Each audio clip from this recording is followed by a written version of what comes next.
In today's video, I'm going to teach you how to merge tickets in Zoho Desk. Merging tickets can be a crucial task when dealing with multiple customer queries that are related or need to be handled in a more streamlined manner. We'll walk through each step so you can confidently manage your tickets and ensure that your customer support process is as efficient and effective as possible. To begin, let's navigate to the Tickets module. This is where you'll find all the tickets that have been submitted, which you'll need to sort through to determine if any require merging. Make sure you're in the right place by going to the top bar and selecting the appropriate department.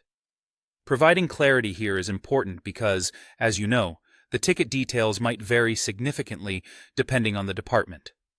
Selecting the correct department ensures that you're working with the right set of tickets, aimed at resolving the concerns associated with that particular segment of your organization.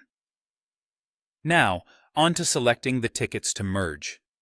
This step requires you to carefully choose which tickets you want to combine. Keep in mind that Zoho Desk allows you to select a maximum of 5 tickets at once for this action.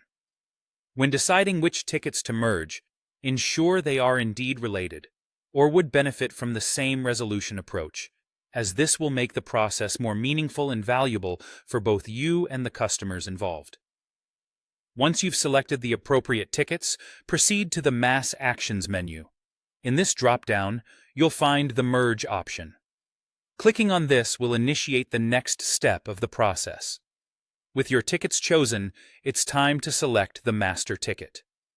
The master ticket is essentially the primary ticket that will retain its identity while absorbing the others, and all the other details from the remaining tickets will be consolidated into this master. By default, Zoho Desk identifies the first ticket created as the master ticket.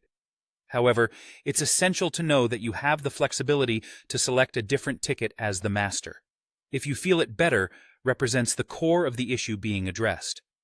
This choice can be crucial if one ticket has more relevant information or contains higher priority information, so review each carefully if you need to make this adjustment. That's all there is to it. By the end of these steps, you'll have successfully merged the tickets in question, streamlining your workflow and ensuring concise and thorough customer support. Remember, merging is not just about clearing up ticket volume. It's also about providing a seamless experience for your customers by addressing their concerns in a consolidated manner. Thank you for watching, and I hope this guide helps you enhance your support strategies in Zoho Desk. Don't forget to apply these tips next time you find yourself managing multiple related customer queries.